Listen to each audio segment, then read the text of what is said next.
That's Sterling Coaxum playing for Team Elite, a Clemson commit. Sterling, man, appreciate the time. Thank you for having me. You're welcome. So the first #1 ranked outfielder in South Carolina in your class, #5 in the country at the position.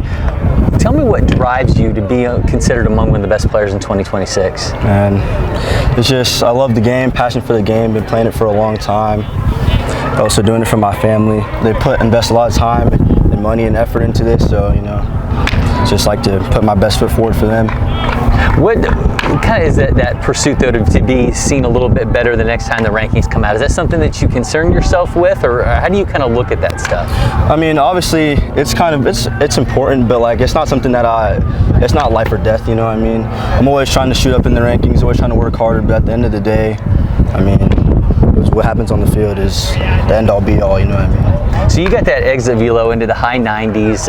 Tell me a little bit about the approach of the plate. Are you a guy that goes up there hunting fastball? Do you try to recognize spin? Like, how do you approach an AB?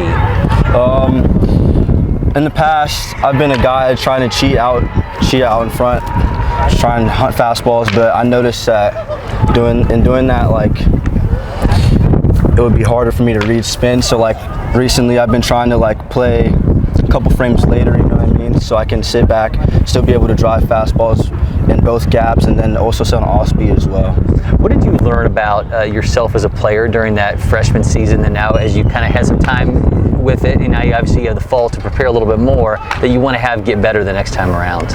I've learned that my strengths really are in the outfield, being able to cover gap to gap, not allow a lot of fly balls to drop, and I have my strengths at the plate being like my bat speed and all that stuff. It's just like, I don't know how to explain it. It's just trying to learn how to be the best version of me and not try and play like somebody else, you know.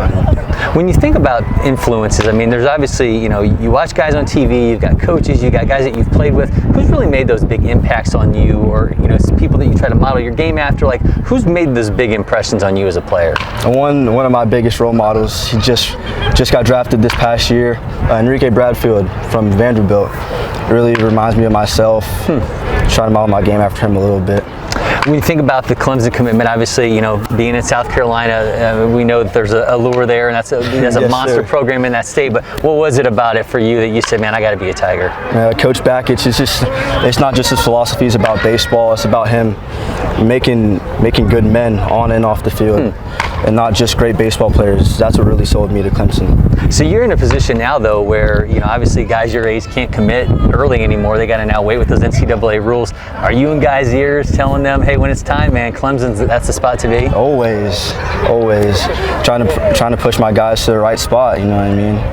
But I mean, when it comes to that, that's their decision. But always trying to get good guys to come Clemson. Yeah, and I'm sure you got to now feel like, man, I did that at the right time. It's been almost a year since you committed, but you know, if you were in that position now, you couldn't do it. So I'm sure it's nice to have that weight off your shoulders. Yes, sir. Definitely get that out the way. I mean, I always knew growing up, always grew up a Clemson fan. You know, in South Carolina, either you bleed purple and orange or garnet and black. So, you know, I always knew that's where I wanted to be. Okay, well, we talked a little bit about you as a player, but I always like to see it in motion. So let's get that bat in your hands and have you show us your setup. Yes, sir. So with me, when I step in the box, I always go right foot first. I like to be on top of the line, try and make sure if guys try and beat me in, I'm able to get out there, but just cover out as much of the play as I can.